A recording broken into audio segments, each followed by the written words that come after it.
Salut à tous et bienvenue sur notre chaîne. La mort est inévitable, et tôt ou tard, nous ressentons tous de la tristesse et la douleur liée à la perte d'un être cher.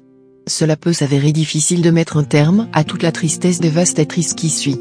Quand quelqu'un qui vous est cher décède, cela laisse un profond vide, et même si les gens disent que le temps guérit les blessures, le chagrin restera toujours quelque part au fond de nous. C'est ainsi tout simplement. Une histoire qui illustre très bien cela, c'est celle de Bobby Moore et de sa tendre épouse Jerry. Après 59 ans de mariage, Jerry est décédé, et Bobby s'est retrouvé seul et vulnérable. Quand April Yourcevic-Shepherd, la photographe, a vu le veuf endeuillé devant le cercueil de sa femme, elle était si profondément touchée qu'elle s'est vue obligée de décrire ce moment.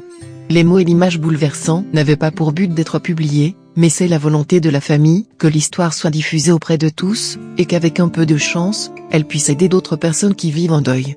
Elle les a donc publiées sur Facebook.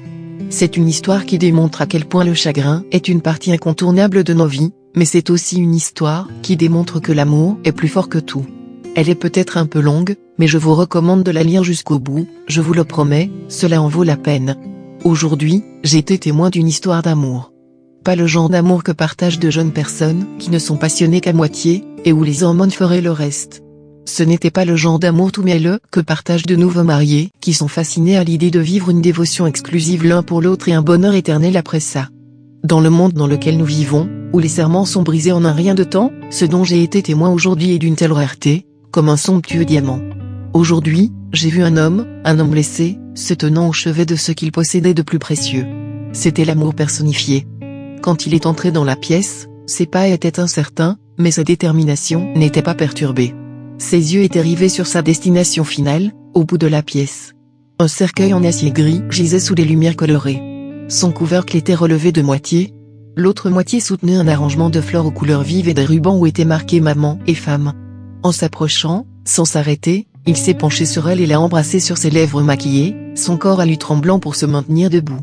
Aussi doucement et calmement, il lui a adressé ces mots.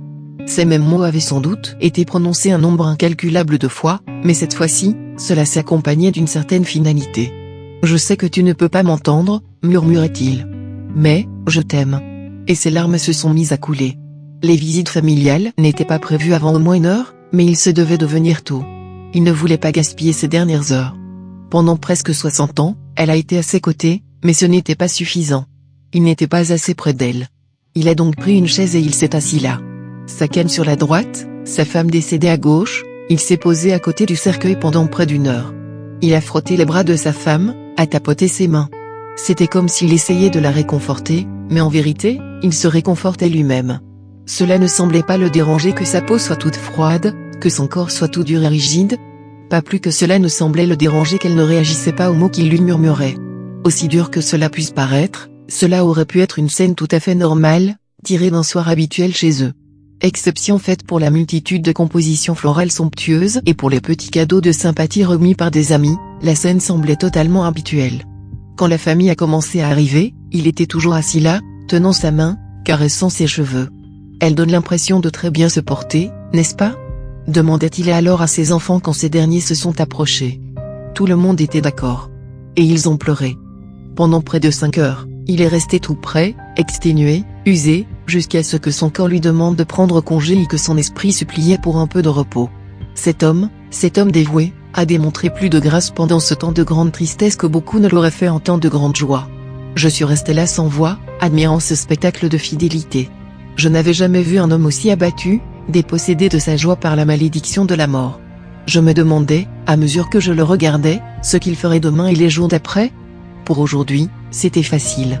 Aujourd'hui, elle était encore là, se tenant à côté de lui, elle pouvait être touchée, il pouvait la voir ou l'embrasser. Demain, comme elle sera mise en terre et lui regagnera sa maison, comment cela se passerait-il ? Ses affaires à elle seront toujours là, le parfum de sa peau, les petites notes pour les courses à faire, sa chaise préférée, ses restes au frigo, leur lit. Comment quelqu'un fait pour s'endormir tout seul après 59 années passées à s'endormir aux côtés de sa meilleure amie ? Je ne peux pas imaginer quelqu'un capable de retrouver le sommeil après ça. Aujourd'hui, j'ai été témoin d'une histoire d'amour. J'en serai encore témoin demain quand l'histoire se terminera pour de bon, et que la scène sera vide, et que les lumières s'éteindront. Pour Bobby, et pour tout ce qu'il est. À tous ceux qui vivent un deuil, j'espère que vos cicatrices seront guéries rapidement. Ceux que vous aimez seront toujours avec vous en pensée, et l'amour que vous portiez si fortement pour eux peut continuer à vous porter à l'avenir. Heureusement, l'histoire de cet homme peut aider à redonner du courage dans ces moments de peine. Nous ne devrions jamais oublier que ceux que nous aimons resteront toujours auprès de nous, que ce soit dans nos cœurs ou sur un petit nuage douillet là-haut dans le ciel. N'oubliez pas de liker la vidéo et de vous abonner sur notre chaîne. À bientôt.